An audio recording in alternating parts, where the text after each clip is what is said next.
जनक जी ने सबको निमंत्रण दिया धनुष यज्ञ का, पर जनक जी ने दशरथ जी को निमंत्रण नहीं दिया। क्यों नहीं दिया? जनक जी ने सारे राजाओं को बुलाया सीता स्वयंवर में, पर जनक जी ने अयोध्या में निमंत्रण नहीं भिजवाया।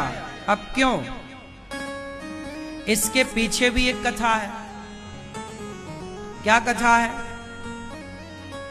इसके पीछे कथा है कि एक बार जनकपुर में जनक जी एक बगीचे में बैठे थे। एक साधु आए तो साधु ने कहा, जनक जी बड़ी भूख लगी है, कुछ खाने को दो।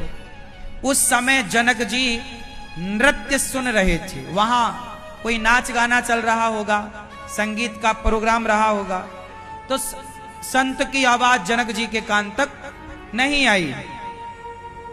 तो संत जी ने श्राप दे दिया, जनक जिस बगीचे में तुम बैठकर आनंद ले रहे हो वो बगीचा सूख जाए, मैं श्राप देता हूं। तुरंत वो बगीचा सूख गया श्राप से। अब जनक जी की नजर संत पर पड़ी, क्षमा मांगी, महाराज अपराध क्षमा करिए, पर यह बगीचा बहुत अच्छा है, यह बगीचा को आप हरा भरा कर दीजिए। तो संत जी ने कहा कि कोई पतिव्रता नारी यदि इस कुएं का पानी निकालकर कच्चे सूत की रस्सी बनाए, कच्चे घड़े में पानी भरे कुएं का, और फिर इस बगीचे की सिंचाई करेगी तो यह बगीचा हरा भरा हो जाएगा। कच्चा सूत जानते हैं, कच्चा धागा,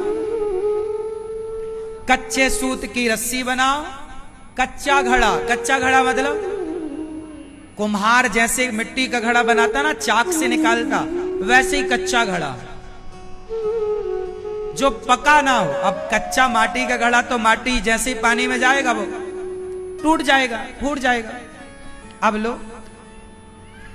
अब अब जनक जी ने कहा, भाई जो पतिव्रता नारी है वो आगे आए। अब सारी नारियां थी तो पतिव्रता बहुत सारी, पर सब संकोच में कि यदि टूट गई तो हमारी बड़ी हंसी हो जाएगी। इस चक्कर में पूरे जनकपुर में कोई आगे ना आया। तब जनक जी ने संदेशा पहुंचाया अयोध्या में।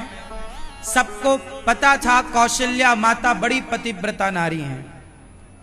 तो जनक जी ने कौशल्या मां के लिए पत्र लिखा दशरथ जी के लिए कि महाराज हमारा बगीचा सूख चुका है, और जो पतिव्रता नारी कच्चे सूत की रस्सी बनाकर कच्चे घड़े से पानी निकालकर बगीचे में सींचेगी तब ये हरा भरा होगा।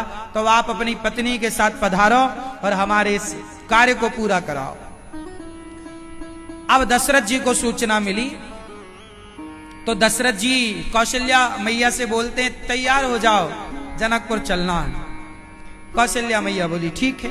कौशल्या मैया अपने कपड़े लत्ते तैयार करवे लग गईं। तब तक कौशल्या मां के कमरे में जो झाड़ू पोंछा करने वाली दासी थी, उस दासी ने कहा, महारानी मां आज आप कहां जा रही हैं? कौशल्या मैया बोली कि आज हम जनकपुर जाएंगे, वहां एक बगीचा में सूख गया है तो पानी वानी हमसे डलवाना चाहते हैं। बोले जो पतिव्रता हो तो आए। तो कौशल्या मैया के कमरे में झाड़ू लगाने वाली जो उनकी दासी थी, उसने कहा, माता इतना छोटा सा काम करने आप क्यों जाओगी, हमें भेज दो। कौशल्या मैया की दासी तैयार हो गई। दशरथ जी ने कहा, अच्छा आप जाओ तो जाओ। रथ तैयार किया, कुछ सेना की टुकड़ी दशरथ जी ने भेजी, और वो कौशल्या मैया की दासी रथ पर बैठ के चली और जनकपुर पहुंची। तो जनकपुर के लोगों में बड़ा उत्साह था कि भाई अयोध्या जी से कौशल्या मैया आने वाली हैं। सबने देखा, कहां कौशल्या मैया? तो रथ से उतरी वो दासी। तो वो दासी भी इतनी सुंदर थी कि जनकपुर वालों को लगा, वाह जय हो कौशल्या मैया की। कौशल्या, उन्होंने कहा, मैं कौशल्या नहीं हूं, मैं उनकी दासी हूं। अब जनक जी घबराए, हे भगवान, बुलाया रानी को आई दासी। ये क्या करेंगी? बोले बताओ कहां तुम्हारा बगीचा? बोले ये रहा। अब सब लोग बिल्कुल आंखें गड़ाए बैठे कि कब रस्सी टूटे, कब हम हंसे।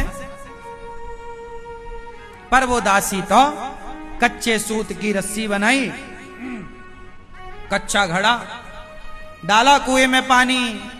हे ईश्वर, यदि मैं पतिव्रता हूं तो ना ये रस्सी टूटे ना ये घड़ा फूटे।